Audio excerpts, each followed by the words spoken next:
শেখ হাসিনা তিনি যে তার যে চীন সফর, এটা কিন্তু এখন সবচেয়ে আলোচিত বিষয়। যে তিনি চীনের কাছে আমাদের কি স্বার্থ বিকিয়ে দিয়ে আসবেন এবং সেটার ফলে ভারত কি consequences নিতে পারে। অর্থাৎ একই সাথে চীনকে ম্যানেজ করা, ভারতকে ম্যানেজ করা দুটো এখন তার জন্য খুবই চ্যালেঞ্জিং একটি বিষয় হয়ে দাঁড়িয়েছে। এবং এই জিনিসটা যদি তিনি এবার যদি গত ১৫.৫ বছর ধরে যেটা তিনি করে আসছেন যে একই সাথে চীনকে এবং ভারতকে খুশি রাখা, সেটার হয়তো অবসান এবার ঘটতে চলেছে। এবং চীনকে যদি তিনি খুশি করতে যান, ভারত কিন্তু নাখোশ হয়ে যাবে। আবার চীনকে যদি খুশি করতে না পারেন তাহলে তার কাছে কিন্তু টাকা আসবে না। আর টাকা না আসলে এই যে অর্থনৈতিক সংকট এটা তিনি কাটাতে পারবেন না। তো শেখ হাসিনা এখন উভয় সংকটে পড়েছেন। এবং এই উভয় সংকটটাকে কাজে লাগিয়ে যে ধরনের আন্দোলন করা উচিত, সেটা তো বিএনপি আসলে করতে পারবে না বা করার কোনো যোগ্যতাও তাদের নেই। তারা একটা মেরুদণ্ডহীন দলে পরিণত হয়েছে। অর্থাৎ সেটা নিয়ে তো আমরা আলোচনা কিছুক্ষণ আগে করলাম। অতএব ওই প্রসঙ্গে আমি যাচ্ছি না। আমি আপনাকে যেটা প্রশ্ন করতে চাই সেটা হচ্ছে যে, এই যে শেখ হাসিনার তিনি যে এই যে ভারতের অনুমতি নিয়ে নাকি চীন সফর করেছেন যেটা হাসান মাহমুদ বলেছেন। এই সফরটার তাৎপর্য আমি আপনার কাছে জানতে চাই এবং তার আগে একটু চলুন আমরা ভিডিও ক্লিপটি দেখে নেই। হাসান মাহমুদের সেই আ ধৃষ্টতাপূর্ণ বক্তব্য যে চীনের অনুমতি নিয়েই নাকি তিনি আ ভারতের অনুমতি নিয়েই নাকি তিনি চীনে গিয়েছেন। আমরা একটু সেই ক্লিপটি দেখে নেই। ভারত সফরে তিনি মোদিজির সাথে যখন আলাপ হয় তখন তিনিও বলেছেন যে আমি চায়না যাচ্ছি, সেটি মোদিজির সাথেও আলোচনা হয়েছে। ভারতের কখনো কোনো আপত্তি নাই। ভারতবর্ষ বরং আমরা যখন রোহিঙ্গা সমস্যা নিয়ে আলোচনা করছিলাম তখন রোহিঙ্গা সমস্যা সমাধানে চায়নার রোল নিয়ে আলোচনা হচ্ছিল, তখন মাননীয় প্রধানমন্ত্রী উল্লেখ করেছেন যে আমি তো চায়নাতে যাচ্ছি। তো এই যে মানে মোদিজির অনুমতি নিয়ে তাকে চীনে যেতে হয়। এ ধরনের একটি কথা। তাহলে তো আমরা কি আসলে একটা সার্বভৌম রাষ্ট্র কিনা? এই প্রশ্ন কিন্তু মনের মধ্যে জেগে ওঠে। আমি একটু এইসব বিষয় নিয়ে আপনার মন্তব্য জানতে চাই। আমি এই হাসান মাহমুদের এই মন্তব্যে মোটেই বিস্মিত নই মিস্টার সাকিব। আমরা তো সবসময় বলি বাংলাদেশের বর্তমান ভারতীয় আওয়ামী যে সরকার, ভারতীয় আওয়ামী সরকার, আই রিপিট, এটার একমাত্র মূলে হচ্ছে ভারত রাষ্ট্র, not the people of India, but Bharat রাষ্ট্র কাঠামো, ভারতের এস্টাবলিশমেন্ট কে টিকিয়ে রাখছে। এই আপনি যে চীন সফরের কথা বললেন, without the permission of, in his language, Modiji, she cannot visit China for sure. সুতরাং আগে রাগডাক ছিল। আপনার আবুল মোমেন বলছে যে কোনোভাবে চট্টগ্রামের একটা 2018 সালে, আপনাদের 22 সালে আপনাদের মনে আছে যে ভারতকে বলছে এই সরকারকে রাখতে হবে প্রকাশ্যে। এখন প্রকাশ্যে সে বলল মোদিজির কোনো আপত্তি নাই চীন সফরে। অর্থাৎ আমরা যেগুলা আগে বলতাম এখন মন্ত্রীরা নিজের মুখেই বলতেছে যে without the permission of Modiji she is not going to China, but with the permission of Modi ji she is going to China. তো এইটা আমার আমার ক্ষুদ্র জ্ঞানে আমি মনে করি বাংলাদেশের মানুষকে ধীরে ধীরে আত্মস্থ এবং ধাতস্থ করতেছে। বাংলাদেশের মানুষকে বলবো এটা আপনাদেরকে আস্তে আস্তে কুইনান খাওয়াচ্ছে। আমাদের কথা আপনি বিশ্বাস করার দরকার নাই, এখন মন্ত্রীরা বলতেছে এবং it is now open secret. আগে তো মানুষ একটু লুকোচুরি করে করত যে ভারতের সাথে আমাদের সম্পর্ক, বন্ধুত্ব, আমাদের মুক্তিযুদ্ধে সাপোর্ট করছে। আরে মুক্তিযুদ্ধে সাপোর্ট করছে, so what? It is not for my interest, it is India's interest, they supported us. এখন সে পলিটিক্যালি, ইকোনমিক্যালি, জিওগ্রাফিক্যালি কত অ্যাডভান্টেজ আছে পাকিস্তানকে ভাগ করে দেওয়ার জন্য। আমরা স্বাধীনতা চাইছি, ইন্ডিয়া চাইছে পাকিস্তান ভাগ করো। এই পাকিস্তান ভাগ করে ইন্ডিয়া এখন তো ঢাকা, চট্টগ্রাম, রাজশাহী, খুলনা, দিনাজপুর, রংপুর, পাবনা সব জায়গায় পারমাণবিক বোমা থাকতো যদি পাকিস্তান থাকতো। আপনি বলেন, এবং এটা পাকিস্তান থাকলে আপনার নর্থ ইস্ট ইন্ডিয়া হওয়ার অবস্থা কি হইতো? এটা আমাদের স্বার্থে কোনো কিছু করে নাই। কিসের কৃতজ্ঞতা? বহুত কৃতজ্ঞতা প্রকাশ করছি, আমাদের আর কোনো কৃতজ্ঞতা নেই। সে তার স্বার্থে করছে।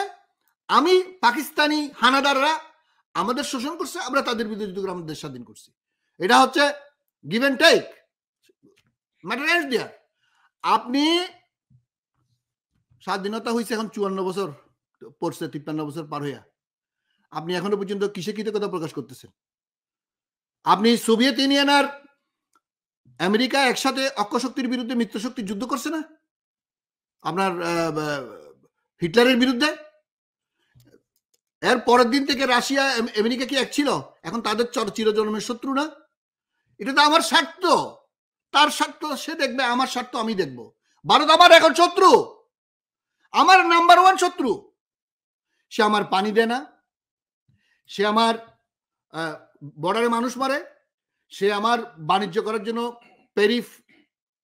প্যারাটেরিফ নন টেরিফ ব্যারিয়ার দেয়, সে আমার এখানে ফেন্সিডিল পাঠায়, সে আমার এখানে মাদক পাঠায়, সে আমার গণতন্ত্র হত্যা করছে, সে আমার এখানে মানুষ মারে, তার র ঢুকে, সে আমার সেনাবাহিনী শেষ করছে, সে আমার বিচার বিভাগ শেষ করছে থ্রু গোপালী।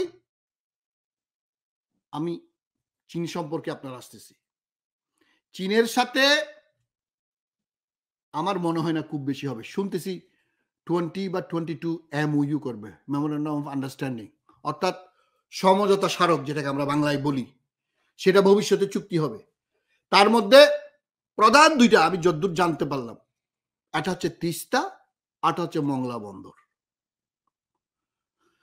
মংলা বন্দর ইন্ডিয়া না করে দিয়েছে হবে না। এখানে বাংলাদেশে তো কোনো ফরেন পলিসি নাই। Foreign policy is dictated, narrated, written by South Block India, Delhi. এবং তিস্তা, আপনি তিস্তা দেখেন, ওই যে মমতা ব্যানার্জির কথা বলে যে মমতা ব্যানার্জি রাজি না। তিস্তা নদীটা ভারতের সিকিম তো 75 সালের একটা দেশ ছিল, 75 সালে দখল করছে। আমরা লেন্দুক দুর্জির কথা বলি, সেই সিকিমের একটা হ্রদ থেকে বের হয়ে ওই জলপাইগুড়ি হইয়া পশ্চিমবঙ্গ হইয়া বাংলাদেশের রংপুর দিয়ে ঢুকছে। বেশি বড় নদী না, আপনি সর্বোচ্চ 250 বা 260 মাইল বা 400 কিলোমিটারের এই নদী। এই নদী পানি প্রত্যাহার করে সিকিমে বিশাল জলাধার করে আপনি ওখানে পানি প্রত্যাহার করে নেন। এখন পশ্চিম বাংলাতে পানি আসে, মমতা বলতেছে যে আমার এখানে যে পানি আসে আমি এটা দিব না। এটা তার সাথে সে বলতেই পারে, কিন্তু আন্তর্জাতিক আইন অনুযায়ী পানির উৎস থেকে সর্বশেষ পর্যন্ত উজান এবং বাটির দেশের যে আন্তর্জাতিক আইন আছে, সেই আইন অনুযায়ী আমাকে পানির হিস্সা তাকে দিতে হবে, যেটা রাষ্ট্রপতি জিয়া বাঘের বাচ্চা একটা করছিল with guarantee clause, Ganges water agreement, the best one in 1977। এখন তিস্তা প্রকল্প হবে, পানি নাই, আমি প্রকল্প দিয়ে কি করবো? বিশ্বাস আগে আপনি আমাকে বলেন তো, আমার প্রকল্পটা কি জন্য? পানি ম্যানেজমেন্টের জন্য, water management, water resource management আমি করব। আমার পানি কোথায় কিভাবে দেব, কখন ছাড়বো, কোন সিজনে কত দিব, এই যে লিন পিরিয়ডে কত দিব, অথবা যখন বন্যা হবে পানি কিভাবে আমি তাড়াতাড়ি ছাড়ে, এই যে ওয়াটার ম্যানেজমেন্ট, এই যে তিস্তা ব্যারেজ বা তিস্তা প্রকল্প, এটা কেন আমি করব? এটা ভারত আর ইন্ডিয়ার টক্কর মারতেছে। এখানে তো পানি যদি আমি না পাই, আমি প্রকল্প দিয়ে কি করবো আপনি আমাকে বলুন তো। এটা হচ্ছে টাকা ভাগাভাগির একটা প্ল্যান, কিন্তু এটার একটা জিওপলিটিক্স এখানে আছে। চিকেন নেক, যেটা ভারতের চিকেন নেকে, এই যে তারা যে এই যে চায়নার সাথে যে আপনার এই যে লাদাখে গোলমাল, এখানে যে 2018 সালে ভারতের প্রায় 30 জন সৈন্য মেরে ফেলছে চায়না, এবং সেখানে মাঝে মাঝে টক্কর লাগে। তো ভারত এখন যে আমাদের এই যে দর্শনা দিয়ে ঢুকে এই যে আপনার এই যে নতুন ট্রেন, এই যে ট্রানজিট যে হাসিনা দিল, এবং যেটা রুখে দেওয়া উচিত বলে আমি মনে করি, সেটা নিয়ে পরে আসতেছি। এখানে হচ্ছে চীন এবং ভারতের খেলা। প্রজেক্টটা যদি চায়না পায়, তাহলে চায়নার প্রেজেন্স এখানে বেড়ে যাবে এবং চায়না এখানে অবস্থান নিবে, এবং এই অবস্থানটা ভারত কোনো মতেই মেনে নিবে না। এবং ভারত এটা মেনে না নিলে হাসিনার বাবার সাধ্য নাই, ওর বাবা কবর থেকে শেখ মুজিব আসলেও সেই চুক্তি চায়নার সাথে করতে পারবে না।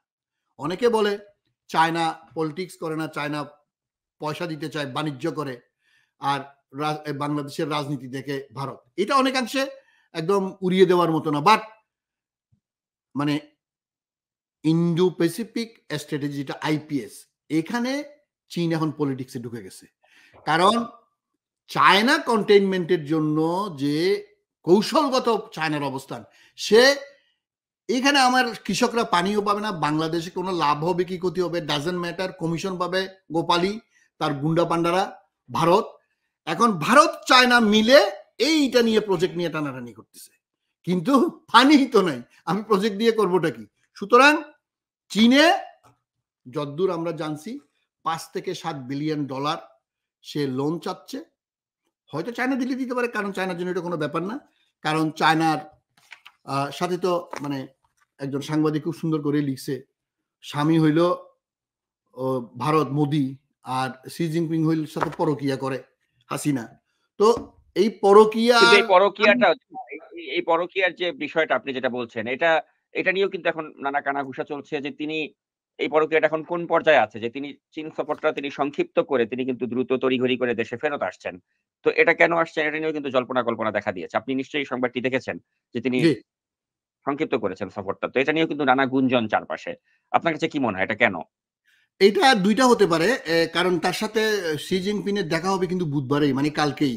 সে আসার কথা বৃহস্পতিবারে সন্ধ্যায়, তার আরো অনেক প্রোগ্রাম বাতিল করা হয়েছে। সে নাকি চায়নাতে নামার কয়েক ঘন্টা পরেই তার আপনার সফর সঙ্গীদেরকে এবং যারা তার ট্যুর ম্যানেজমেন্ট করে প্রধানমন্ত্রীর কার্যালয়ে তাদেরকে নির্দেশ দিছে যে না আমি বুধবারেই ফিরবো। এবং সেটা দুইটা কারণ হতে পারে। একটা কারণ হতে পারে, আমরা যেটা আপাতত আমি এখনো এই সংবাদটা বিশ্লেষণ করতে পারি না, কারণ আমি এখানে বসা অবস্থায় কেউ আমাকে নিউজটা পাঠাইছে। তো এটা আজকে বাংলাদেশ সময় রাত 9টার দিকে ঘটনা ঘটছে, ধরেন 1 থেকে 1.5 ঘন্টা 2 ঘন্টা আগে।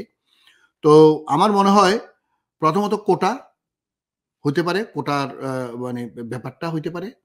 দ্বিতীয় হচ্ছে চায়নাতে আপনার তার যে উদ্দেশ্য নিয়ে গেছিল সেই উদ্দেশ্য হয়তো সফল হচ্ছে বলে না, হয়তো দুইটা থেকে একটা হইতে পারে বলে আমি আপাত দৃষ্টিতে মনে করি।